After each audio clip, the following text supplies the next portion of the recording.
تو جب بھی اللہ کی کسی نعمت کو دیکھا کرو میرے بھائی، اللہ سے یہ دعا مانگا کرو، اے اللہ اس نعمت کے شکر کی توفیق دے دے، اس نعمت کے شکر کی توفیق دے دے۔ اور شکر کیا ہے نعمت کا؟ اللہ کی نافرمانی کے تصور سے بھی شرم آنے لگے۔ ہمارے حضرت فرمایا کرتے تھے کہ جب تک دل ایسا نہ بن جائے کہ گناہ کے تصور سے شرم آنا شروع ہو جائے، اس وقت تک وہ دل نہیں ہے۔ وہ صرف باڈی کے لحاظ سے دل ہے، وہ تو گدھے میں بھی ہوتا ہے۔ وہ دل جس میں احساسات ہوں، جذبات ہوں، وجاء بقلب سلیم، قرآن کریم کہتا ہے نا کہ آخرت میں کامیابی اس کو ملے گی، وجاء ربہ بقلب سلیم، جو اپنے رب کے پاس ایسا دل لے کر آیا جو دل برائیوں سے پاک تھا۔ پتہ ہی چلا بھائی، ایک تو دل کولیسٹرول سے پاک کرنا جتنا ضروری ہے، برائیوں سے پاک کرنا اس سے بھی زیادہ ضروری ہے۔ اور یہ دل کی برائی ہے کیا؟ دل میں دنیا کی محبت پیدا ہو جائے، اللہ کی نعمتیں دیکھ کر بھی اللہ سے محبت نہ پیدا ہو، جذبات مر جائیں، احساس مر جائے۔ دیکھو ایک بات سنو، کوئی آپ پر احسان کرے صبح شام، پھر وہ آپ کو ایک چھوٹا سا کام کہے، اگر آپ کا دل زندہ ہوگا تو آپ کو اس کام کا انکار کرتے ہوئے شرم آئے گی کہ نہیں آئے گی؟ بولو نا بھائی۔ اگر آپ کو شرم نہیں آ رہی، آپ نے کام تو کر دیا، اس کی نافرمانی نہیں کی، کام تو کر دیا، آپ نے کہا اتنے احسان کیے ہیں تو چلو یار میں کر لیتا ہوں، کیا جا رہا ہے، تو بھی ٹھیک ہے، لیکن اتنا ٹھیک نہیں ہے۔ ہونا یہ چاہیے کہ آپ کو انکار کرتے ہوئے شرم آ رہی ہو، یہ کیفیت پیدا ہو جائے۔ تو علماء کہتے ہیں، بزرگان دین کہتے ہیں کہ صرف اتنا کافی نہیں ہے کہ آپ گناہ چھوڑ دیں، زنا چھوڑ دیں، شراب چھوڑ دیں، نماز قضا کرنا چھوڑ دیں، والدین کو ستانا چھوڑ دیں، رشوت کھانا چھوڑ دیں، بد نظری چھوڑ دیں، انٹرنیٹ پر بیہودہ فلمیں، فحش چیزیں، ویب سائٹیں دیکھنا چھوڑ دیں، لڑکیوں سے حرام لذتیں حاصل کرنا چھوڑ دیں۔ صرف اتنا کافی نہیں ہے، بلکہ صحیح دل اس شخص کا ہوتا ہے کہ اسے جب پتا چل جائے کہ بھائی اللہ نے اس چیز کو غلط قرار دیا ہے تو اسے وہ کام کرتے ہوئے شرم آئے، کرتے ہوئے نہیں، تصور، کیونکہ کرتے ہوئے تو کرنا تو شروع کر دیا اس نے، تصور سے شرم آئے، بھئی کیسے کر لیتے ہو؟ یوسف علیہ السلام کو جب عزیز مصر کی بیوی نے بند کمرے میں زنا کی دعوت دی، جوان ہے، جوان خوبصورت، اور بادشاہ کی بیوی بھی کوئی کم خوبصورت نہیں ہوگی، اور مصر کا حسن تو ویسے ہی مشہور ہے، مصر میں تھی، کوئی روک ٹوک نہیں ہے، نہ بدنامی کا خطرہ۔ عورت جب خود دعوت دے رہی ہو تو منع کرنے میں بدنامی کا خطرہ ہوتا ہے، کیونکہ اس طرح کی عورتیں الٹا بلی کس پہ ڈال دیتی ہیں؟ مرد پہ ڈال دیتی ہیں، بدنام کر دیتی ہیں، اور لوگ اس قسم کی باتوں میں عورت کی بات کو شوق سے سنتے ہیں۔ تو تمام راستے زنا کے آسان ہو چکے ہیں، بدنامی کا ڈر بھی نہیں ہے، بلکہ انکار کرنے میں بدنامی کا ڈر ہے، اور ہوئے بھی، انکار کرنے میں جیل جانے کا خوف ہے، اور چلے بھی گئے۔ لیکن ان سب باتوں کے باوجود کیا کہہ رہے ہیں؟ معاذ اللہ انہ ربی احسن مثوایا، اللہ کی پناہ، وہ میرا رب ہے جس نے مجھے اتنا بہترین ٹھکانہ عطا کیا۔ مجھے تو میرے بھائی کنویں میں ڈال کے چلے گئے تھے، میں تو کوئی پرسان حال نہیں تھا، میرے رب نے مصر کے محلات میں پہنچا دیا، اب میں اس رب کی نافرمانی کیسے کروں؟ تو تصور سے شرم آ رہی ہے نا ان کو۔ حالانکہ یہاں شیطان بہکا سکتا تھا کہ آپ تو مسافر ہیں، آپ پر تو بڑی آزمائشیں آئی ہیں، بھائیوں نے کنویں میں ڈال دیا تھا، تو میں تو ویسے ہی اتنی ٹینشن میں ہوں، باپ سے بچھڑا ہوا، میں ٹینشن ریلیز کرنے کے لیے اگر اس برائی میں وقتی طور پہ پڑ جاؤں تو پھر کیا حرج ہے اس میں؟ شیطان یہ ساری پٹیاں پڑھا دیتا ہے، اور انہی پٹیوں کی وجہ سے انسان گناہ کرتا ہے۔ وہ اللہ کی نعمت کے پہلو کو دیکھ رہے ہیں کہ کنویں میں بہت سے لوگ گرے ہیں، نکلے نہیں ہیں، میرے رب نے مجھے، بولو نا یار کیا ہو گیا، نکالا ہے۔ پھر اب یہ منفی پہلو تو یہ کہ بازاروں میں بکاؤں غلاموں کی طرح، پیغمبر کی اولاد اور بک رہا ہوں کہاں؟ بازاروں میں، یہ نیگیٹو پہلو تھا نا۔ شیطان یہاں بہکاتا ہے، ہم جیسے ہوتے تو شیطان بہکاتا کہ یار ہم تو بازاروں میں بکیں، کوئی ہماری عزت ہے، آج چلو ایک موقع مل رہا ہے تو اپنی ٹینشن تو تھوڑی دور کرو نا، اور وہ بھی انکار کرنے میں کتنی آزمائشیں ہیں۔ لیکن نہیں، بازاروں میں بکنے کا تذکرہ نہیں آ رہا، بلکہ میرے رب نے ایک شخص جو بطور غلام کے بازاروں میں بکا ہے اس کو ٹھکانہ بادشاہ کے محل میں دے دیا. سمجھ رہے ہو؟ اپنی تھنکنگ کو انسان پازیٹیو کرے نا تو ہر نیگیٹو میں پازیٹیوٹی نظر آتی ہے، اور سوچ ہی کم وقت کی غلط ہو تو ہر مثبت چیز میں بھی منفی پہلو. اور یہ ہو رہا ہے لوگوں کے ساتھ. کوئی مالی نقصان ہو جائے، ہائے میرے یہ ہو گیا، ہائے میں تو مر گیا، پتہ نہیں میرے ساتھ کیوں ہے. میں ان سے کہتا ہوں روٹی کھانے کو مل رہی ہے؟ ہاں مل رہی ہے. میں نے کہا بہت سے لوگوں کا ایسا نقصان ہوا روٹی سے بھی گئے، آپ پر اللہ کا بڑا فضل ہے، اب ضرورت کی ملے گی تو کولیسٹرول پیدا نہیں ہوگا انشاءاللہ. حقیقت ہے. ایک صاحب کی ٹانگ ٹوٹ گئی ایکسیڈنٹ میں، پریشان. میں نے کہا بہت سو کی دونوں ٹوٹی ہیں، ایکسیڈنٹ تو بہت سے لوگوں کے ہوئے ہیں، دونوں ٹوٹی ہیں، شکر کرو ایک باقی رکھی. تو یہ نہ سوچا کرو ایک ٹانگ ٹوٹ گئی، بولو اللہ نے ایک سلامت رکھی، کم از کم بیساگی سے تو چل سکتا ہوں. اور جس کی دونوں ٹوٹ گئی وہ کیا سوچے گا؟ ہاتھ باقی ہیں، ٹھیک ہے نا، زندگی باقی ہے. جو منفی سوچ رکھنے والا آدمی وہ کبھی بھی خوش نہیں رہتا، اور اللہ بھی خوش نہیں ہوتے اس سے. رسول اللہ صلی اللہ علیہ وسلم نے فرمایا، اللہ تعالیٰ کا ارشاد ہے، انا عند ظن عبدی بی، کہ بندہ میرے بارے میں جیسا گمان رکھتا ہے میں اس کے ساتھ ویسا ہی معاملہ رکھتا ہوں. وہ اگر سمجھتا ہے اللہ میرے ساتھ غلط کر رہا ہے تو پھر تمہارے ساتھ غلط ہی ہوگا، اور اگر تم سمجھتے ہو اللہ میرے ساتھ اچھا کر رہا ہے تو اس غلط میں بھی اچھا ہو جائے گا، اللہ اس میں برکت رکھ دے گا. تو یوسف علیہ الصلوۃ والسلام کیا کہہ رہے ہیں کہ میرے رب نے مجھے ایسا ٹھکانہ دے دیا، معاذ اللہ، اللہ کی پناہ، احسن مثوایا، ایسا بہترین ٹھکانہ دیا. حالانکہ وہ جھونپڑی میں بھی رہتے تو یہی کہتے، لیکن جو جو نعمتیں ملی ہیں ان کو کیا کر رہے ہیں؟ ہائی لائٹ کر رہے ہیں ان کو.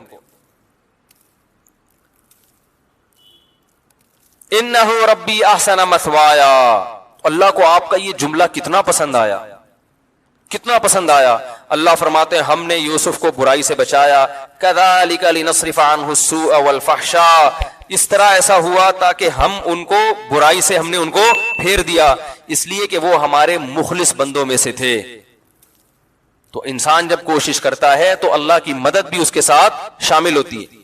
زانی دنیا میں بہت گزرے ہیں، آج بھی لوگ ذرا ذرا سی بات پہ زنا کر لیتے ہیں. زنا ہمارے معاشرے میں بہت تیزی سے پھیل رہا ہے، کیونکہ ہماری حکومتوں کی پالیسیاں ایسی ہیں کہ وہ عفیف اور پاک دامن معاشرہ چاہتے ہی نہیں ہیں. ابھی جو گورنر نے قانون پاس کیا تھا نا ابایا کا اسکولوں میں، ہمارے ایک استاد سے اس گورنر صاحب کی بات ہوئی، انہوں نے بتایا کہ وہ گورنر کہہ رہے ہیں میں اکیلا لڑ رہا ہوں اور میرا ساتھ دینے والا ایک آدمی بھی نہیں ہے. ظاہر ہے بیچارے کو ہتھیار ڈالنے پڑے. سب لوگوں نے مخالفت کی، جتنے بھی ہمارے حکومت میں نمائندے بیٹھے ہوئے ہیں سب نے ابایا کی مخالفت کی. تمہارا کیا جا رہا تھا یار، اگر وہ بچیاں ابایا پہن لیں تمہیں کیا تکلیف ہو رہی ہے اس سے؟ وہ گورنر یہاں تک بیچارہ اتنے پریشان ہوئے، وہ گورنر صاحب وہ کہنے لگے کہ میں نے ارادہ کیا میں استعفیٰ دے دیتا ہوں. ایک ابایا کا قانون جس میں نہ کوئی دیوبندی، بریلوی، اہل حدیث کوئی اختلاف نہیں ہے، شیعہ بھی مانتے ہیں، سب مانتے ہیں، اور ساری دنیا مانتی ہے کہ پاکستان اسلام کے نام پہ وجود میں آیا ہے. اگر قائد اعظم رحمہ اللہ تعالی اس وقت اسلام کا نام استعمال نہ کرتے پاکستان وجود میں نہ آتا. تو یہ ناشکری ہے یا نہیں ہے کہ اللہ نے جب آپ کو ایک نعمت دے دی، آپ کو ایک کنٹری دے دیا، اللہ نے اپنا کام کر دیا، اور آپ اللہ نے جو آپ کی ذمہ داری لگائی تھی آپ وہ پورا کرنے کے لیے تیار نہیں ہے. ایک قانون پاس ہونے کے بعد ختم ہو رہا ہے تو زلزلے نہیں آئیں گے تو کیا آئے گا میرے بھائی؟ تباہی نہیں آئے گی تو غربت، مہنگائی. دیکھو مسلم کنٹریز کو غیر مسلم پر قیاس مت کرو، ان کی کامیابی کے اصول کچھ اور ہیں، ہماری کامیابی کے اصول کچھ اور ہیں. بنی اسرائیل پیغمبروں کو مانتے تھے، جب انہوں نے پیغمبروں کی نافرمانی کی اللہ نے غلام بنا دیا. اور فرعون پیغمبروں کو شروع سے ہی نہیں مانتا تھا، اس کو اللہ نے حکومت دے دی تھی. وہ تو پہلے سے نافرمان تھا، مگر پھر بھی مصر میں فرعون کو ایک تھوڑی تھا، فرعون تو بہت سارے تھے، انہیں کی حکومت تھی. حالانکہ وہ تو بنی اسرائیل سے بڑا نافرمان تھا، وہ تو کہتا تھا میں رب ہوں، پھر بھی اللہ نے فرعون کو حکومت دی. اور بنی اسرائیل جو اللہ کی جو اللہ کو مانتے ہیں مگر اللہ کی نافرمانی کرتے ہیں, اللہ نے ان کو کیا بنا دیا؟ غلام بنا دیا. پھر جب بنی اسرائیل موسیٰ علیہ السلام کی دعوت پر لبیک کہتے ہیں اور پھر شریعت کو فالو کرتے ہیں, پھر اللہ انہیں دوبارہ فرعون پر حکومت عطا کرتے ہیں. کافر کتنا بھی اللہ کا نافرمان بن جائے, کیسا باغی بن جائے, وہ دنیا میں کامیاب ہو سکتا ہے, مسلمان خدا کی قسم کامیاب نہیں ہو سکتا. ذلیل در ذلیل در ذلیل ہوتا رہے گا. ہمارے لبرل حکمران سمجھتے ہیں کہ ہم ابایا کا قانون ختم کر کے, کو ایجوکیشن کو بحال کر کے, ملک میں اس طرح کا ماحول پیدا کر کے جو بڑی طاقتیں ان کو خوش کر لیں گے, ان سے قرضے مل جائیں گے اور ملک ترقی کرے گا. نہیں کرے گا. آپ کا تشخص ختم ہو جائے گا. آپ دنیا میں ذلیل سمجھے جاؤ گے, غلام سمجھے جاؤ گے. دنیا کہے گی نہ یہ ادھر کے ہیں اور نہ ادھر کے.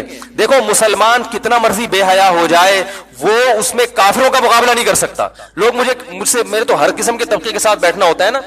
اکثر لوگ مجھے کہتے ہیں, ہمارے جو دوست احباب ہیں نا, کہتے ہیں یار یہ پاکستان فلمیں بناتا ہے, ویسی بنتی نہیں ہے. ہمارے ایک سنگر سے کچھ دن پہلے ملاقات ہوئی, غریب, تو میں نے کسی دوست سے پوچھا, میں نے کہا یہ تو سنگر ہے بھائی, اس کو تو پیسہ ہونا چاہیے. انہوں نے کہا پاکستان کے سنگروں کے پاس پیسہ, بولو بھائی, نہیں ہوتا. یہ اس طرح سے ناچ ہی نہیں سکتے جیسے ہندو ناچتے ہیں. یہ اس طرح کی فلمیں بنا ہی نہیں سکتے جیسی. تو میں نے کہا بھائی وہ بے حیائی کی وجہ سے اگر ان کو ترقی ہو رہی ہے تو یہ بھی کہہ رہے ہیں یہ وہ اس سٹائل میں بے حیائی بھی نہیں پھیلا سکتے, پکڑے جاتے ہیں. تو میں نے کہا دیکھو یہ اس کی علامت ہے کہ مسلمان ہے نا, وہ کتنا بھی ان جیسا بننے کی کوشش کرے گا وہ بنتا نہیں ہے. ان جیسا ناچ ہی نہیں سکتا, کیونکہ ناچنا کوئی پسندیدہ کام تھوڑی ہے. بتاؤ کوئی صدر یا وزیر اعظم اگر ناچے اچھا لگے گا؟ پتہ چلا ناچنا انسانی وقار کے خلاف ہے. تو جو چیز وقار کے خلاف ہے اس میں کافر ہم سے زیادہ اچھا ہے. ان کے یہاں مائیکل جیکسن بھی پیدا ہوگا, ان کے یہاں اس جیسے ڈانسر پیدا ہوں گے, ہمارے یہاں بڑے مشکل ہیں, کیونکہ وہ اس طرح تھوڑا سا ایک غیرت کا رہے گا نا وہ, تو وہ وہاں تک نہیں پہنچ سکتے بھائی آپ ان چیزوں میں. بہت مشکل ہے سمجھانا. آپ جتنی بھی کوشش کر لو تو چھوڑ دو ان کو, بولو یہ ناچنا گانا آپ میراثی ڈھولکی آپ اچھے ہو, آپ ڈیفنس کی لائن میں محنت کرو, آپ ایجوکیشن پہ محنت کرو. ہم نہیں ہو سکتے ویسے. تو اللہ نے ایک حدود رکھی ہے نا, ایک پردہ رکھا ہوا ہے. دیکھو اسلامی ملکوں میں بھی بہت ساری ملکوں میں بے حیائی پھیلی ہے, لیکن پھر بھی وہ یورپ کا مقابلہ نہیں کر سکے. ترکی بڑا لبرل کنٹری ہے, اور ایک تقریباً 100 سال سے لبرل بنانے کی ان کے حکمرانوں نے پوری ایڑی چوٹی کا زور لگا دیا کہ ترکی کی گورنمنٹ کو, ترکی کی جو حکومت ہے, جو ترکی کی جو کنٹری ہے, اس کو بالکل یورپ جیسا بنا دو. مگر اب بھی یورپ جیسا نہیں بنا سکے, کیونکہ وہ کلمہ گو مسلمان ہے, اسلام کے اثرات ہیں ان کی نسلوں میں. بہت بے حیائی پھیلی ترکی میں, مگر پھر بھی یورپ جیسے نہیں بن سکے. ایک لاشعوری طور پر نا ان میں حیا ٹرانسفر ہوئی ہے. تو آپ میرے بھائی جس ترقی میں ان کا مقابلہ کرنا چاہتے ہو, جس قسم کی ترقی میں جو لبرلزم والی ترقی ہے, آپ ان کے برابر نہیں پہنچ سکتے. وہ اپنے ملکوں میں ان کو یہ چیزیں آپ سے زیادہ اچھی نظر آتی ہیں, آپ ان جیسے نائٹ کلب نہیں بنا سکتے. تو آپ حیا کو فروغ دو تاکہ وہ کمپیئر کریں کہ یار ہمارے معاشرے میں دیکھو اور ان کے معاشرے میں دیکھو, ہمارے اسکول کی بچیوں کو دیکھو کیسی بے شرم ہوتی ہے, اور مسلمان ملکوں کے اسکول کی بچیوں کو دیکھو اسکارف لے کے بیٹھی ہوئی ہیں.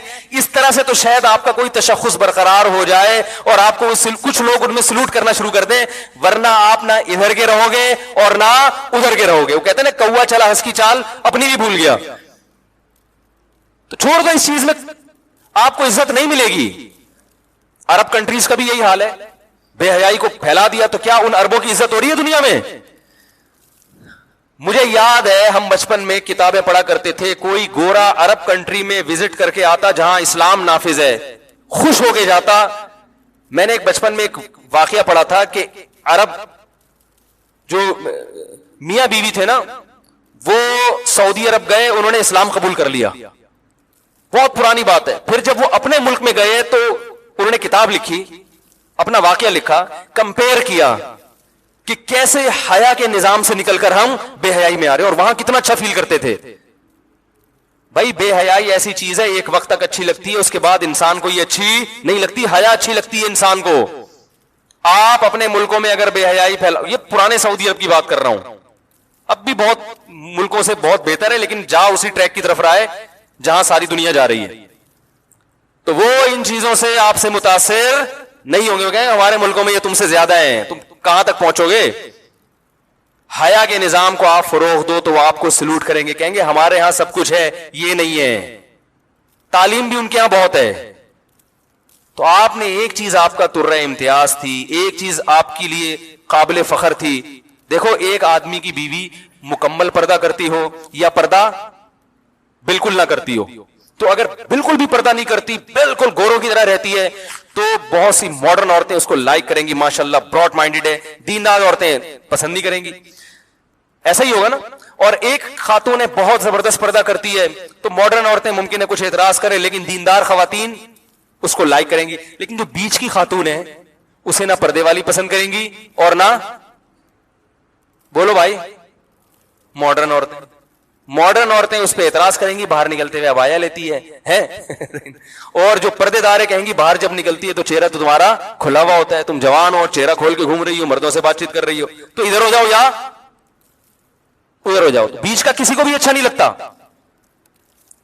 تو اللہ تعالیٰ نے بھی میرے بھائی یہ نعمتیں ہمیں دی ہیں. اللہ نے اصول اور ضابطہ بیان کر دیا کہ تم بنی اسرائیل کی طرح ہو، پیغمبروں پر تمہارا ایمان ہے. تم اگر اپنی ذمہ داری پوری نہیں کرو گے، اللہ کی نافرمانی سے نہیں بچو گے، اللہ تمہیں تباہ و برباد کر دے گا. جیسے کہ ہو رہے ہیں، ہم بھوکے ننگے ہوتے جا رہے ہیں. اللہ سے دعا ہے کہ یہ جو نعمتیں اللہ نے ہمیں دی ہیں، اللہ ان نعمتوں کا استحضار نصیب فرمائے اور ان نعمتوں کو دیکھ کر ہمیں اپنی یاد نصیب فرمائے. ہمارے حضرت مفتی رشید احمد صاحب رحمہ اللہ تعالی جب بارش ہوتی تھی بہت جذبات میں آتے تھے اور بہت دعائیں مانگا کرتے تھے کہ اے اللہ اس نعمت کا ہمیں شکر کی توفیق دے دے. اور فرماتے تھے میرے دل میں اللہ کی محبت کے جذبات بھڑکنے لگتے ہیں جب میں بارش دیکھتا ہوں کہ میرا رب سخاوت دکھا رہا ہے اپنی، اور اپنی رحمت کا اظہار کر رہا ہے. کیسے زمین آباد ہو جاتی ہے. اور اتنی بڑی رحمت، رسول اللہ صلی اللہ علیہ وسلم کے پاس ایک صحابی آئے گاؤں سے، یا رسول اللہ قحط پڑ گیا ہے، بارش بند ہو گئی ہے، جانور ہلاک ہو رہے ہیں. آپ صلی اللہ علیہ وسلم نے دعا کی اور بارش کی دعا کی. اتنی بارش ہوئی ہے 3 دن تک برستی رہی ہے. وہ صحابی دوبارہ آئے، یا رسول اللہ کھیتیاں ہلاک ہو رہی ہیں، جانور ہلاک ہو رہے ہیں. آپ صلی اللہ علیہ وسلم کے الفاظ دیکھیں، آپ نے فرمایا اللہم حوالینا لا علینا. یہ نہیں فرمایا کہ اللہ اس بارش کو بند کر دے، یہ تو رحمت ہے، اے اللہ اس کو ہمارے اطراف کی طرف لے جا، ہم پر نہیں بلکہ ہمارے شہر کی سے آبادی سے دور اطراف کی طرف لے جا. علماء نے لکھا ہے اس سے صاف پتہ چلتا ہے کہ رسول اللہ صلی اللہ علیہ وسلم نے بارش کے بند کرنے کی دعا نہیں مانگی، کیونکہ قرآن بہت تذکرہ کر رہا ہے اس کا. تو اللہ جیسے اس بارش سے مردہ زمین کو زندہ کرتا ہے، اے اللہ تو ہمارے دلوں کو بھی حیات اور زندگی دے دے. دل مردہ ہیں، زمینیں زندہ ہو رہی ہیں، زمینوں میں پیداوار پیدا ہو رہی ہے، مگر دل میں اللہ کی محبت کے چشمے جاری نہیں ہو رہے. اور قرآن نے اس کی بہترین مثال دی ہے، وَإِنَّ مِنَ الْحِجَارَةِ لَمَا يَتَفَجَّرُ مِنْهُ الْأَنْهَارُ. فرمایا کہ او اشد خشیہ، کہ ان کے دل پتھر سے بھی زیادہ سخت ہو چکے ہیں. پھر فرمایا پتھروں میں بھی تین قسم کے پتھر ہوتے ہیں کہ وَإِنَّ مِنَ الْحِجَارَةِ لَمَا يَهْبِطُ مِنْ خَشْيَةِ اللَّهِ، کہ بعض پتھر ایسے ہوتے ہیں جو پہاڑوں سے لڑک جاتے ہیں، یہ لڑکنے کے لیے بھی تیار نہیں ہے، اپنی جگہ پہ جامد ہوئے ہوئے. وَإِنَّ مِنْهَا لَمَا يَهْبِطُ مِنْ خَشْيَةِ اللَّهِ وَإِنَّ مِنْهَا لَمَا يَتَفَجَّرُ مِنْهُ الْأَنْهَارُ. اور کچھ ایسے جس میں چشمے پھوٹ پڑتے ہیں. پتھر بھی اتنا سخت نہیں ہوتا، وہ بھی کبھی پانی نکالنا شروع کرتا ہے اور کبھی اثرات قبول کر کے اپنی جگہ سے ہل جاتا ہے. لیکن فرمایا کہ جو لوگ اللہ کو نہیں مانتے یا اللہ کو جیسا ماننا چاہیے ویسا نہیں مانتے، ان کے دل پتھر سے زیادہ سخت ہو چکے ہیں، یہ اپنی جگہ سے ہلنے کے لیے تیار نہیں ہے. یہ اللہ کی نعمتیں دیکھ کر نہ شراب چھوڑنے کے لیے تیار ہیں، نہ زنا چھوڑنے کے لیے تیار ہیں، نہ اپنی ذمہ داریاں پوری کرنے کے لیے تیار ہیں، اور نہ فحش فلمیں اور بیہودہ چیزیں چھوڑنے کے لیے تیار ہیں، نہ زنا اور نہ بدنظری چھوڑنے کے لیے تیار ہیں. تو یہ وہ دل ہیں جو پتھر سے زیادہ سخت ہو چکے ہیں. لیکن اللہ نے ان کو دھمکی دی ہے، فرمایا ہم جو یہ بارشیں برسا رہے ہیں اور نعمتیں تمہیں دے رہے ہیں، تمتعوا، فائدہ اٹھاتے رہو، فإن مصيركم إلى النار، آنا تم نے جہنم کی آگ کی طرف ہے. اللہ پیدا کر کے مار کے چھوڑ نہیں دے گا کہ مٹی ہو کے ختم، نا نا نا نا نا نا. یہ سب کچھ اللہ نے جو نظام بنایا ہے آزمائش کے لیے. آج لوگ تکبر کر رہے ہیں، فخر کر رہے ہیں، اللہ کے حکام کی دھجیاں اڑائی جا رہی ہیں، لیکن اللہ نے فرمایا تمتعوا، مزے اڑا لو.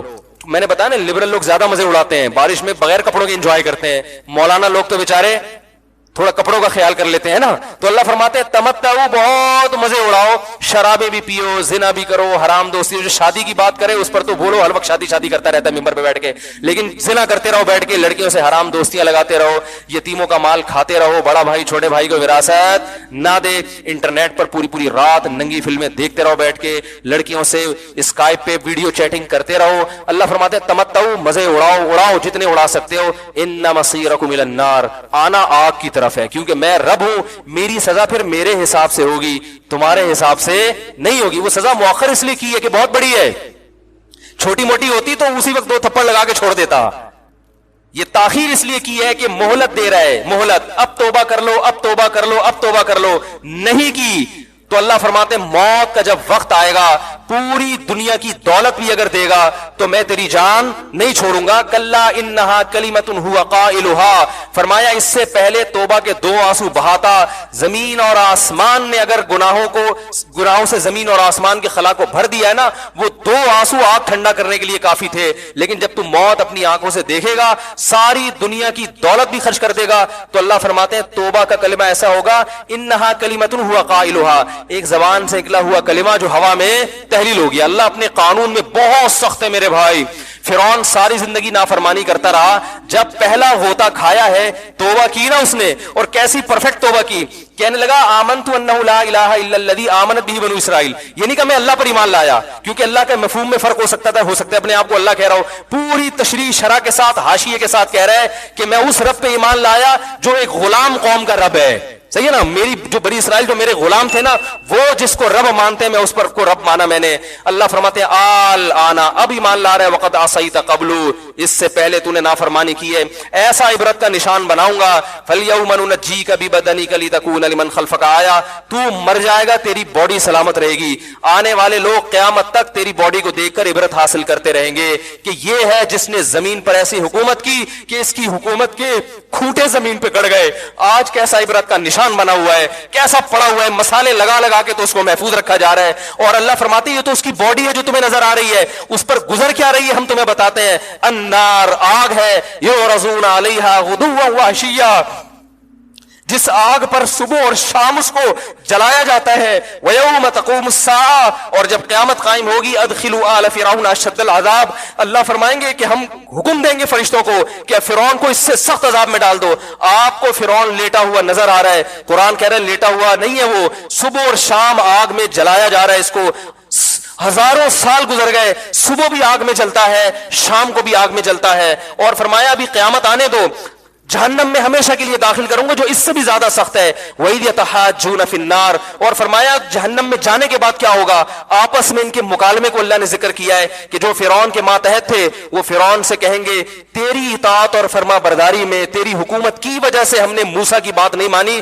اسے کمزور کہا, تو کہتا تھا موسیٰ کو بولنا نہیں آتا, موسیٰ کے پاس حکومت نہیں ہے, موسیٰ ہماری طرح پڑھا لکھا نہیں ہے, موسیٰ ہماری طرح براڈ مائنڈڈ نہیں ہے, ہم نے تیری دعوت کی وجہ سے موسیٰ کی بات کا انکار کیا, آج ہم آگ میں جل رہے ہیں.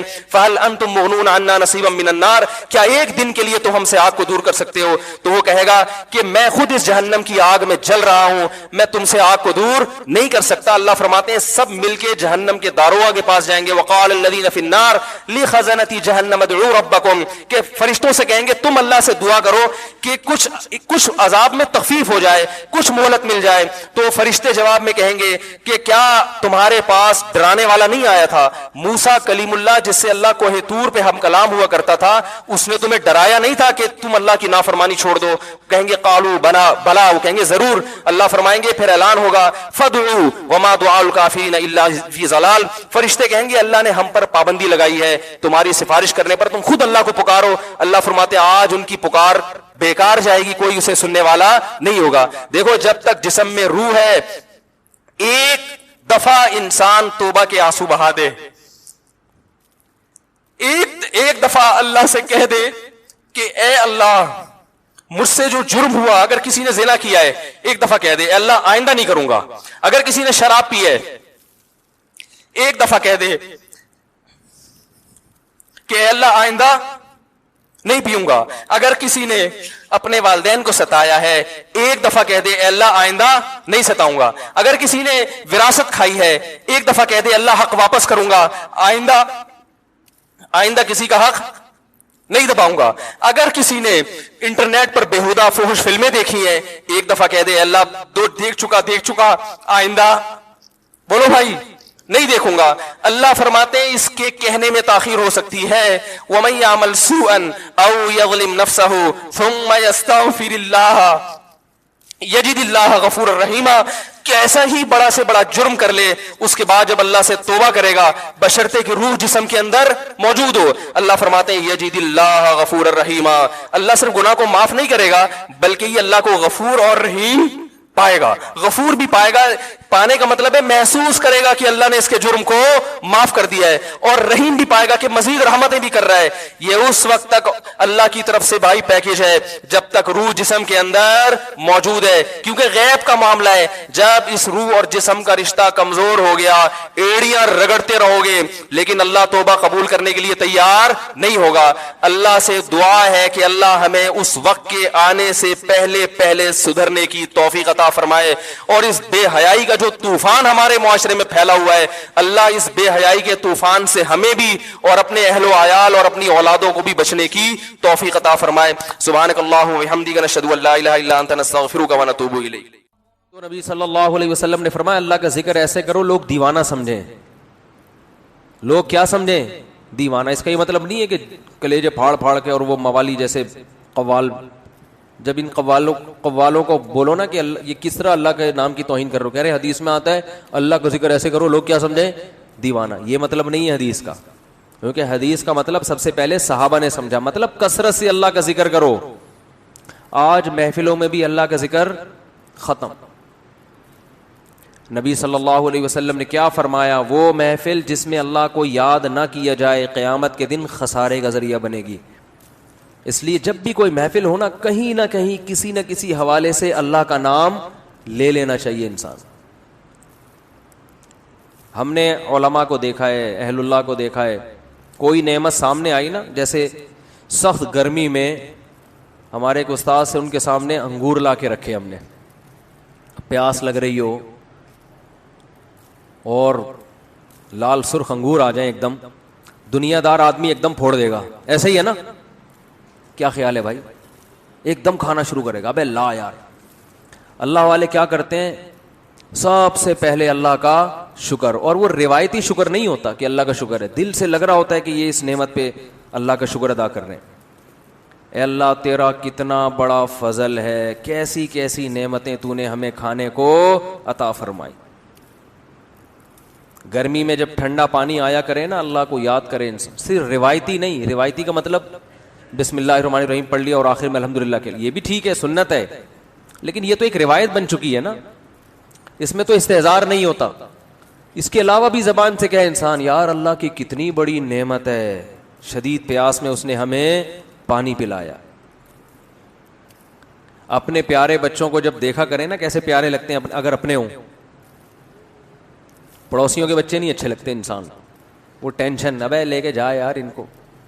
تو جب پیار آتا ہے تو فوراً کس کی طرف نسبت؟ اللہ کی نعمتیں. بھائی یہب لمن یشاء اناسا, جس کو چاہتا ہے بیٹیاں گفٹ میں دیتا ہے, یہ مجھے گفٹ میں ملی ہے پیاری پیاری بچیاں. وَيَهَبُ لِمَن يَشَاءُ الذُّكُورَ, جس کو چاہتا ہے بیٹے گفٹ میں دے دیتا ہے. بڑے ہو کر تو پتہ نہیں اچھے لگیں نہ لگیں, بچے تو اچھے ہی لگتے ہیں نا. تو جب اپنے بچوں کو پیار کیا کرو کس کا شکر ادا کرو؟ اے اللہ تیری نعمت, کیسے پیارے لگتے ہیں بھائی. ہمارا تو کلو کلو خون بڑھتا ہے بچوں کو دیکھ کے. صرف ایک فیملی پلاننگ والے ہیں جن کو بچے کو دیکھ کے خون جلتا ہے ان کا کہ کیوں ہو گئے. کیا خیال ہے یہ کیوں ہو گئے؟ اور مجھے دیکھ کے تو اتنا خون جلتا ہے کہ ایک تو میں ہوں بھی چوتھے نمبر پہ, فیملی پلاننگ والے تو کہتے ہیں 2 کے بعد نہیں ہونے چاہیے نا, تو میں کون سے نمبر پہ ہوں؟ چوتھے نمبر پہ اپنے بہن بھائیوں میں. تو ایک تو اس لیے خون جلے گا, یہ تو اس کا تو پیدا ہونا ہی غلط تھا. کیا خیال ہے؟ اصول کے مطابق تو اس کو پیدا ہونا ہی نہیں چاہیے تھا. اس نے تو پیدا ہو کے غربت میں اضافہ کر دیا, کیونکہ 2 کے بعد جتنے ہوں گے غربت میں اضافہ کریں گے نا.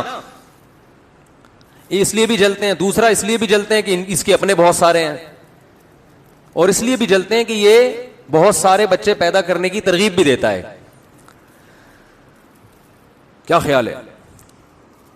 لیکن فیملی پلاننگ والوں کی جو ملامت ہے وہ میرے دل کے ارد گرد گھومتی ہے, اور میرے دل میں جو بچوں سے محبت ہے اس محبت کی گرمی ان کی ملامت کے تیروں کو میرے دل کے اندر پہنچنے نہیں دیتی.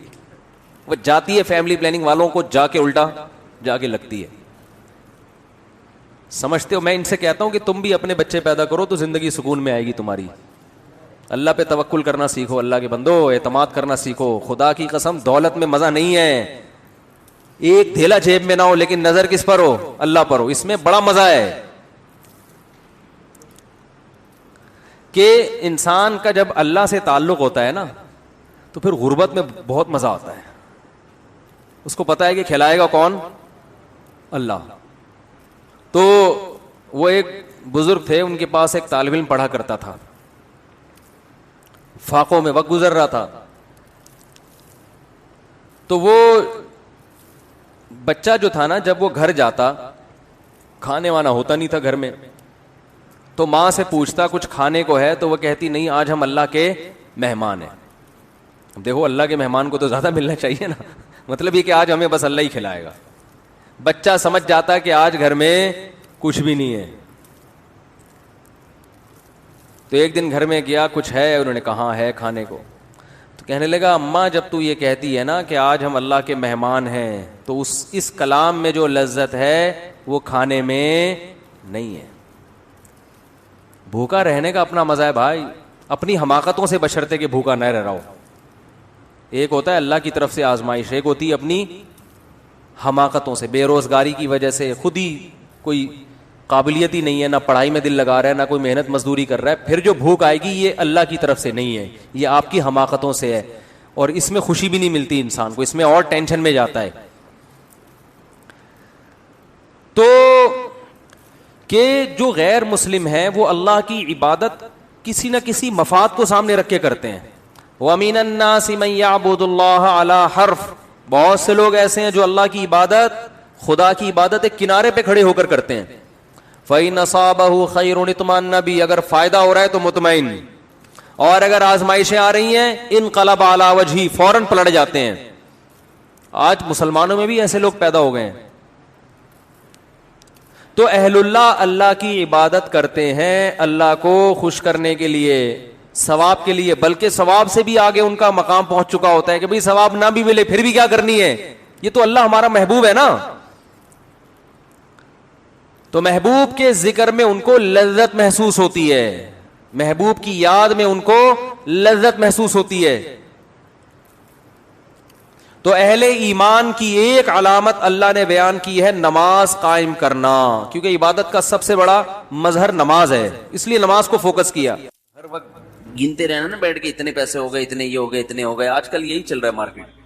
تھوڑا سا دل بڑا رکھو, کبھی کبھار بڑا اماؤنٹ بھی صدقہ کر دیا کرو. یہ اٹھایا, یہ گڈی, یہ لو, سمجھ رہے ہو؟ دوبارہ کر کے دکھاؤں, بتانے سے یہ چیزیں سمجھ میں نہیں آتی, کر کے دکھاؤں. جیب میں ہاتھ ڈالا, گٹی, کہیں سے آپ کو ملی بڑی اماؤنٹ نا, اچانک کوئی بڑا پروفٹ, آپ نے کہا یار پورے سال کماتے ہیں یہ والا پروفٹ سارا کیا کر دو, بڑا اماؤنٹ آ گیا نا کہیں سے, جیب میں گڈی لے کر آ رہے ہیں, اٹھایا, بہن کو دے دیا, یہ رکھ جا. سمجھ میں نہیں آ رہی میرا خیال ہے, اور پھر بھول جاؤ اس کو. یہ نہیں کہ پھر بار بار اگلے دن کل کا واقعہ یاد ہے, بہن کو بتا رہے ہیں کل کیا ہوا تھا یاد ہے نا, تو ایسا نہیں کرو. ایسے نکالا, نبی صلی اللہ علیہ وسلم نے امی عائشہ کو کیا فرمایا, لا تو کی فیوکا علیک, روکو مت, اللہ بھی روک دے گا. ٹھیک ہے نا. تو حساب کتاب بھی کرنا چاہیے, گھر کا خرچہ حساب سے چلانا چاہیے.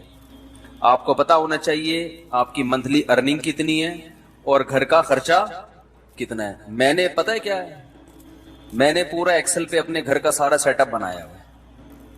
ارننگ ایک خانے میں لکھ رہا ہوتا ہوں, جو ایکسپینس ہیں وہ جتنے بھی ہیں وہ سارے, ایک گھر, دو گھر, تین گھر اور اپنا ذاتی, ایک خالی ہے. سمجھ رہے ہو؟ ایک کیا ہے؟ خالی ہے. پتہ نہیں لفٹ ہی نہیں کرا رہا. خیر، تو پورا میں حساب رکھتا ہوں. یہ میری ارننگ ہے، ٹھیک ہے نا، یہ میرے پہلے گھر کا خرچہ، ہر چیز اس میں ڈل رہی ہے. اس کا طریقہ آپ کو بتا دیتا ہوں. یہ چونکہ ہمارے مذہب اور دین کا حصہ ہے یہ چیزیں، اس لیے یہ بتانا ضروری ہے تاکہ آپ کو پتا چلے کہ آپ کے بنیادی خرچے ہیں کتنے. پھر آپ اس حساب سے صدقہ بھی کر سکتے ہو، کیونکہ حدیث میں یہ بھی آتا ہے کہ اتنا نہ کرو کہ کل دوسرے سے مانگنا پڑ جائے. آج گڈی نکال کے دے دی، ٹھیک ہے نا، اگلے دن گھر میں آٹے کے پیسے نہیں ہیں، پھر وہ گڈی اس سے مانگ رہے ہیں، یار اس میں سے آدھی مجھے دے دو بھائی. صحیح ہے. لکھنے کا فائدہ کیا ہوتا ہے خوب سمجھیں. حکیم الامہ مولانا اشرف علی تھانوی رحمہ اللہ نے تو یہاں تک لکھا ہے، خواتین کو ترغیب دی ہے کہ جب بھی گھر میں کھانا بناؤ لکھو اتنے افراد کے لیے اتنے چاول. آج 4 مگے ڈالیں 10 آدمیوں نے کھایا ہے یا 5 آدمیوں نے کھایا ہے، اس کا مطلب 2 آدمیوں کے لیے کتنے ہیں؟ 2 مگے، تاکہ کھانا ضائع نہ ہو اور شوہر کی پتلون ڈھیلی نہ ہو، ورنہ وہ کھلا وہ تو بن رہا ہے پھر شام کو پھینک رہا ہے، اور وہ میاں صاحب بیچارے کما کے آدھے ہو گئے. سگڑ خواتین انہی کو تو کہتے ہیں جو ونس اپون اے ٹائم ہوا کرتی تھی، کہ وہ پورا گھر کیسے لے کے چلتی ہیں. اصل میں ہوتا یہ ہے کہ جب لوگ سخاوت پہ بیان سنتے ہیں تو کہتے ہیں حساب و کتاب نہیں کرنا چاہیے، بس کھلاؤ پلاؤ، وہ جو آ رہا ہے یہ بس، یہ سخاوت نہیں ہے. اور کچھ ایسے کنجوس ہوتے ہیں کہ وہ سارا دن کیلکولیشن میں لگے رہتے ہیں بھائی. تو حالانکہ بنتے 4 روپے تھے، ٹھیک ہے نا. تو وہ میں اس میں ایک اصولی بات بتاتا ہوں کیسے چلنا چاہیے. اب بات تو چل پڑی ہے، یہ بھی سورہ قلم ہی کا حصہ ہے نا، اللہ نے سخاوت کو بیان کیا. تو حکیم الامہ نے کیا لکھا ہے، خواتین کو چاہیے گھر میں ایک ایک چیز کا حساب لکھے. جو کھانا پکاتی ہیں وہ تو یہی حساب لکھیں گی نا بھائی. جیسے بریانی بنانی ہے بھائی، اتنے چاول میں اتنے کلو گوشت ڈلتا ہے، اس دن اتنا ڈالا تھا تو چاول کیا بنے تھے مزیدار، اب ایسا نہ اس سے زیادہ ڈال دیں یا اس سے کم. تو ہر چیز میں لکھنے کا حساب، ہر وقت اپنے پاس ایک ڈائری. اب تو موبائلوں میں بھی لوگ لکھنا شروع کر دیتے ہیں. دیکھو میرے موبائل میں نے ایک ڈائری بنائی ہوئی ہے، ابھی آپ کو دکھاتا ہوں کیا لکھا ہوا ہے اس میں نے. یہ نوٹ، ابراہیم کو 100 روپے دیے. میرا چھوٹا بیٹا ابراہیم ہے نا، سائیکل خراب ہو گئی تھی، میں نے اس کو 100 روپے پکڑا دیے سائیکل ٹھیک کرنے کے لیے، اس میں ڈال دیے میں نے. کیوں ڈالے؟ خوب 100 روپے کی ویلیو الحمدللہ میری نظر میں نہیں ہے. وجہ اس کی ہے مجھے حساب دے. وہ وجہ اس کی کیا ہے؟ حساب کیوں مانگوں گا میں؟ ابھی سے عادت پڑے پیسے واپس کرنے کی. نہیں آ رہی بات بھائی. 100 روپے کا کیا مسئلہ ہے؟ 4000 کی سائیکل دلا سکتا ہوں میں اس کو، ٹھیک ہے نا. تو 100 روپے کا حساب رکھنا کیوں ضروری ہے؟ ممکن ہے کوئی دیکھے تو بولے یار مفتی صاحب کتنے کنجوس ہیں، بچوں سے 100 روپے کا حساب بھی انہوں نے رکھا ہوا ہے. یہ کیوں رکھا ہے کہ میں یہ دیکھوں گا کہ اس کو میں نے 100 روپے دیے، یہ جو پیسے بچے واپس کرنا بھولتا ہے یا نہیں بھولتا. اگر بھولتا ہے تو میں پکڑوں گا. کیا آپ کو جب میں نے پیسے دیے تھے تو آپ نے واپس کیوں نہیں؟ ابھی سے نہیں پکڑا تو کل یہ لاکھوں لاکھ روپے بھی دینا بھول جائے گا. نہیں آ رہی بات. کل یہ بحریہ ٹاؤن میں این ممکن ہے پلاٹ خریدے 1 کروڑ کا کسی بندے سے. ممکن تو بھائی بہت کچھ ہو سکتا ہے نا، وزیر اعظم بھی بن سکتا ہے. اور پھر جب وزیر اعظم بنا اور لوگوں نے کہا آپ نے تو کہا تھا غربت کا خاتمہ کریں گے، کہیں گے سوری میں کیا ہوا بھول گیا تھا غربت کا خاتمہ کرنا. آپ نے کہا تھا کراچی میں گندگی کا ڈھیر ہٹوائیں گے آپ، اس لیے آپ کراچی والوں نے آپ کو ووٹ دیا. ارے یار میرے ذہن سے نکل گیا. ٹھیک ہے نہیں آ رہی بات. تو اس کا تعلق صرف بچے کی کس سے ہے؟ تربیت سے. ہمارے ذمے تربیت کی کوشش ہے، نہ بنے تو اللہ کی مرضی. سمجھ رہے ہو؟ تو بچوں کو نا پیسے دے کے بگاڑنا نہیں چاہیے، ان میں عادت خراب ہوتی ہے. پیسے دینے تو وہ دیں، جیب خرچی ان کی باندھیں تاکہ وہ اپنی مرضی سے کھائیں. تو وہ جیب خرچی کا سیٹ اپ الگ ہے، وہ ہم ہر جمعے کو بچوں میں جیب خرچی بانٹتے ہیں. لیکن معاملات میں ان کو 2 نمبری کی اجازت نہیں. میں نے لکھا ہوا ابراہیم کو 100 روپے دیے. اب میں یہ نوٹ کروں گا کہ یہ 100 روپے کا مجھے حساب دیتا ہے یا بھول جاتا ہے. ابھی لکھنے کی کیا ضرورت ہے؟ دماغ میں کیوں نہیں رکھا بھائی؟ دماغ کو مفید کاموں کے لیے رکھو. 100 روپے کے لیے دماغ کو فالتو میں مت کھپاؤ بھائی. یہ چیز اگر یہاں نہ ہوتی، دماغ میں ہوتی، تو دماغ اور کسی کام کا ہوتا. یہ بیان کرتا میں یہاں بیٹھ کے، ہر وقت دماغ میں یہی یاد رکھنا ہے، اس کو 100 روپے دیے، اس کو 50 روپے دیے، اس کو 1 لاکھ روپے دیے، اس کو یہ دماغ میں. دماغ سے چیز اٹھا کے کہاں لے کے جاؤ؟ ڈائری میں. حضرت حکیم الامہ مولانا اشرف علی تھانوی رحمہ اللہ تعالی، یہ مجدد تھے اپنے دور کے، ایسے خاندانی آدمی تھے. یہ ذکر کرتے ہوئے جا رہے تھے. ان کا معمول تھا فجر کے بعد ذکر کرنے کا، تو چہل قدمی بھی کرتے تھے تاکہ واکنگ ہو جائے فجر کے بعد، اور ذکر بھی. تو ایک دم رکے، جیب سے ڈائری نکالی، قلم سے، قلم ان کے یہاں رہتا تھا ہر وقت کان پہ، فوراً کچھ لکھا اور ڈائری جیب میں. کسی نے پوچھا حضرت آپ ذکر کر رہے تھے، یہ ابھی بعد میں لکھ لیتے یہ؟ انہوں نے کہا نہیں، میرا دماغ اللہ کی طرف ہے.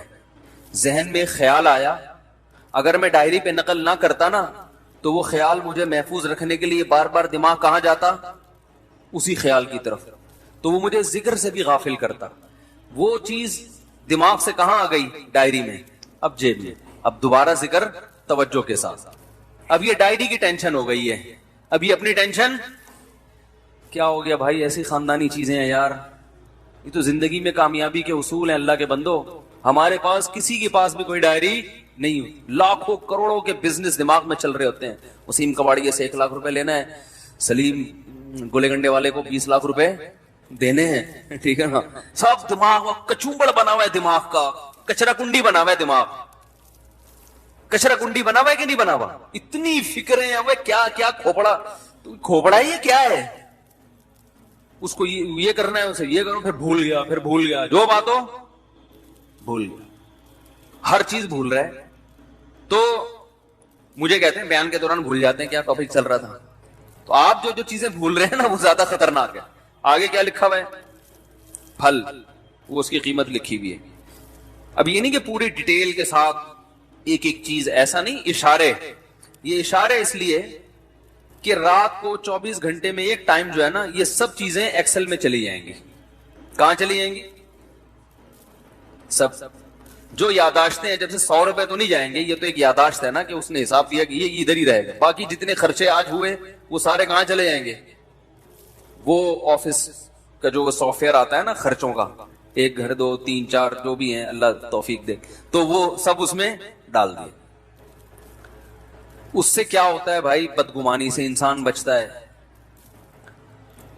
علماء کہتے ہیں کہ بدگمانی کا موقع فراہم، بولو بھائی، مت کرو. کیسے؟ ہم جب حضرت کے پاس گئے نا، حضرت مفتی رشید احمد صاحب کے پاس، تو حضرت فرمایا کرتے تھے رات کو جو پیسے ہیں نا آپ کے، وہ لاکر میں رکھیں. کسی طالب علم کو بٹوا نکال کے اپنے سرہانے پہ رکھنے کی اجازت نہیں ہے. کیوں؟ اگر چوری ہو گیا یا گم گیا، شبہ ہوگا ساتھ والے پر، شیطان کو موقع مل جائے گا اپنے ساتھی کے خلاف بدگمان کرنے کا. حالانکہ عین ممکن ہے ساتھ والے نے چوری نہ کیا ہو، باہر سے کوئی چور آ جاؤ، کوئی بندہ آیا ہو لے کے چلا گیا ہو، لیکن یہ وضاحتیں کون کرتا پھرے گا بعد میں؟ فوراً دماغ میں کیا آئے گا؟ اس نے کیا ہے. یہ بھی ممکن ہے اس نے کیا بھی ہو. تو فرمایا کرتے تھے کہ بدگمانی کے مواقع سے بچنا ضروری. تو لکھنے کا فائدہ یہ ہوتا ہے کہ ایک تو بدگمانی سے انسان بچتا ہے. سمجھ رہے ہو؟ آپ کی بیگم نے کوئی سوٹ خریدا 5000 روپے کا، ہمارا تو، میرا اپنا حساب ایسا ہے، میں دماغ میں کچھ رکھتا ہی نہیں ہوں. مجھے تو پتہ ہی نہیں ہوتا کہ ابھی خریدا تھا تو کل خریدا تھا کہ نہیں خریدا تھا. ساری چیزیں کہاں جا رہی ہیں؟ لیپ ٹاپ. تو اب اگر کبھی اختلاف ہوگا تو کل لیا تھا پرسوں لیا تھا، تو لیپ ٹاپ سے پوچھ کے بتاتا ہوں میں. ٹھیک ہے نا؟ کس سے پوچھ کے بتاتا ہوں؟ لیپ ٹاپ بتائے گا کہ پچھلی عید پہ کتنا خرچہ ہوا تھا، اس عید پہ. ایک چیز تمیز سے لے آئے نا ہر چیز. بھائی عید پہ اتنے. اب میری لوگ کہتے ہیں نا اتنے گھر کیسے چلا رہے ہو؟ جیسے کمپنی چلتی ہے نا، ہم ایسے چلا رہے ہیں. کمپنی کا ایک نظام ہوتا ہے نا، سسٹم ہوتا ہے. مجھے عید پہ شاپنگ میرے لیے سب سے آسان ہے، آپ لوگ کے لیے ایک گھر کے لیے مشکل ہوگی، کیونکہ مجھے پتا ہے پچھلی دفعہ عید پہ کتنے خرچ ہوئے تھے. وہ حساب نکالو، اس دفعہ تھوڑا گڑ زیادہ ملا کے پیسے بانٹ دو، ختم. چلو ہماری وجہ سے, ٹھیک ہے نا. وہ رمضان سے یعنی شعبان میں ہی سارا حساب کلیئر, پیسے دے دیتا ہوں میں بھائی اب جس نے جو خریدنا ہے خرید لے, ہر ایک کے فی بندہ اتنے پیسے ہیں, عید کے گریوی جو ملے گی نا عید پہ وہ فی کس اتنی ہے, تو پھل کے حساب سے ہر چیز ایسے تمیز سے چل رہی ہے. تو اب ہوتا کیا ہے, لکھنے کا فائدہ کیا ہوگا, ادھر آپ نے اپنی ارننگ لکھی, ادھر ڈیلی بیسس پہ آپ نے اپنے خرچے ڈال دیے. مہینے کے آخر میں یہ لکھنا اس لیے نہیں ہے کہ کنجوسی کرے انسان, گھر والوں پہ خرچ نہ کرے, نہ خرچ کریں کھول کے, جتنا اللہ نے آپ کو دیا دبا کے کریں خرچ. بعض دفعہ لکھا جاتا ہے کنجوسی کی بیس پہ, بیگم ایک آم تم نے آج کھایا تھا, لیپ ٹاپ میں لکھا ہوا ہے, کل دوبارہ آم کھانے کی آپ کو اجازت نہیں ہے. یہ نہیں, یہ مقصد نہیں ہے. کہیں آپ سمجھ رہے ہو کہ مفتی صاحب گن گن کے کھلا رہے ہیں گھر والوں کو, ایسا نہیں ہے. آم کے تو بارے میں میرا نظریہ یہ ہے کہ آم کے لیے کھانے کا لفظ ہی آم کی توہین ہے. آم کے لیے جو لفظ استعمال ہوتا ہے وہ کون سا, پھوڑنا. میں تو کہتا ہوں بھائی آم جب کھانے ہو تو کھلانا ہے تو پھر ہم کھائے گا ہی نہیں, پھوڑنے کی اجازت ہو تو ہم کھائیں گے, تو ایک آدھ آم سے مزہ نہیں آتا. خیر اللہ نے اگر دیا ہو تو انسان کرے, نہیں دیا تو صبر کرے انسان.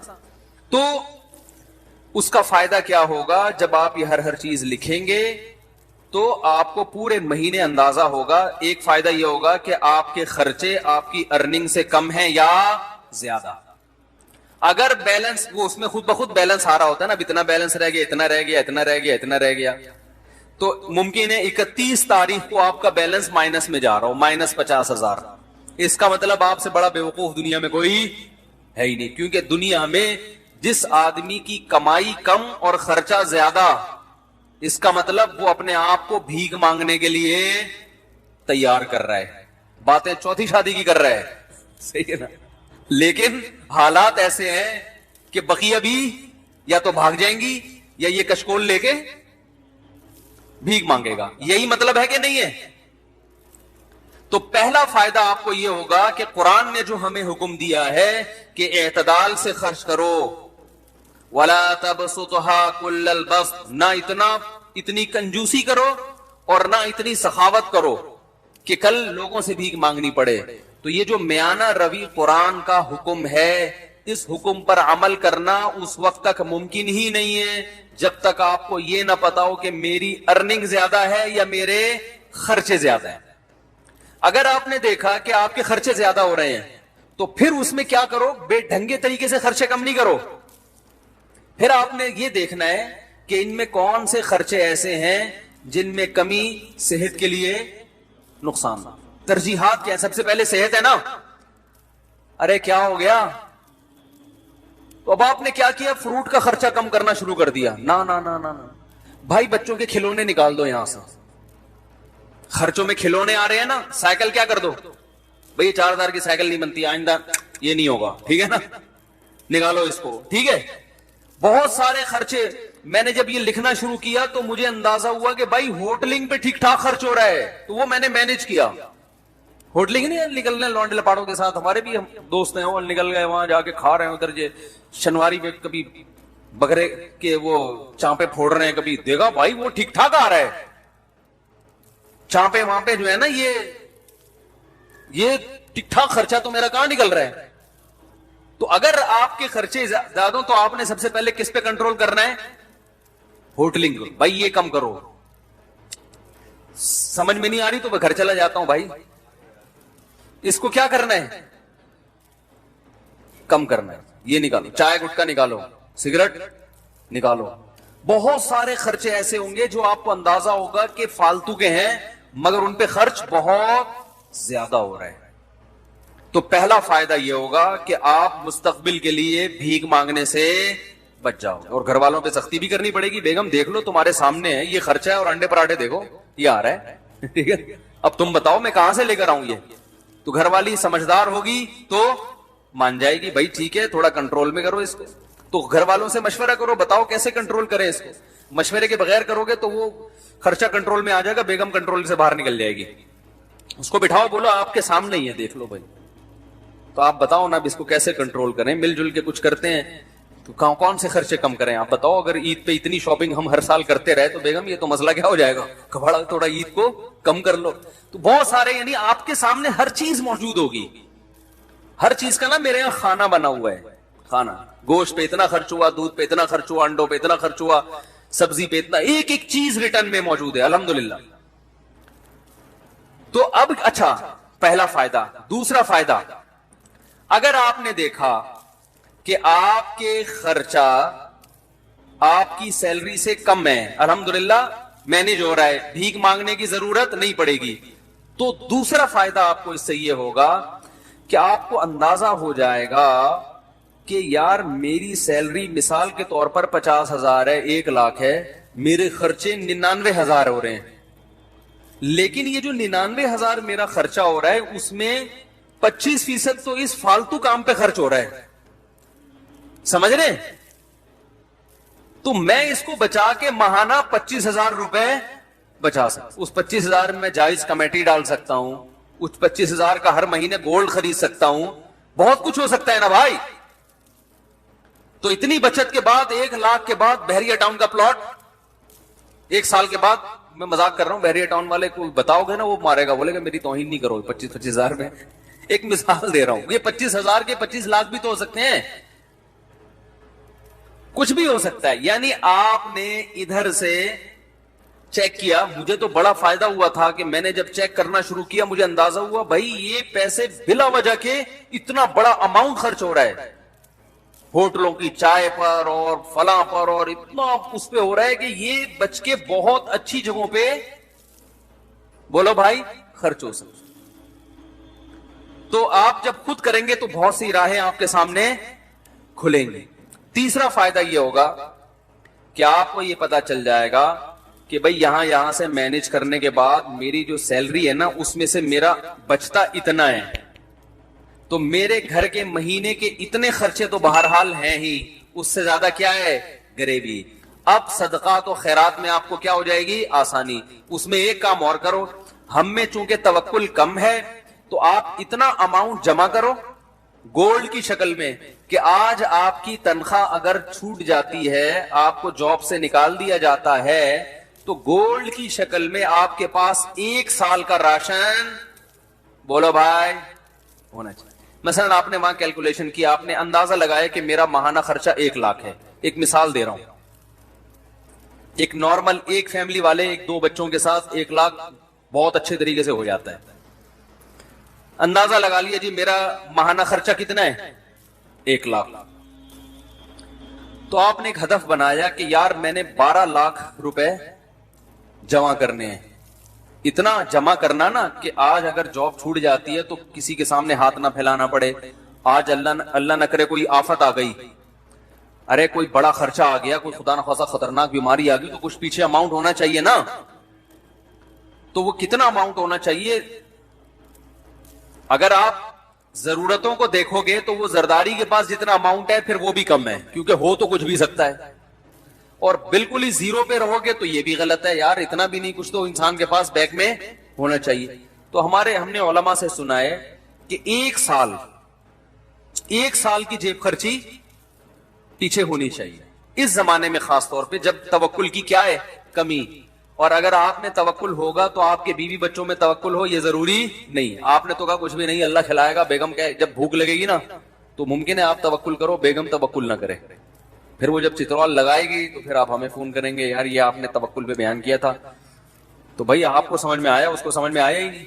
وہی کتے والی مثال ذہن میں رکھ لیں، وہ کتا بھونک رہا تھا تو کسی نے کہا بھونکنے والے کتے کاٹتے نہیں. اس نے کہا پتہ نہیں یہ مثال میں نے تو سنی ہے، کتے نے بھی سنی ہے کہ نہیں سنی ہے کہ بھونکنے والے کتے کاٹتے نہیں. کتے کو پتہ نہیں یہ پتا ہے کہ نہیں پتا. تو اب سمجھیں بات کو، آپ کے پاس جو اماؤنٹ بچے گا اس میں آپ کو اندازہ ہو جائے گا آپ کتنا صدقات و خیرات کر سکتے ہو. ٹھیک ہے نا.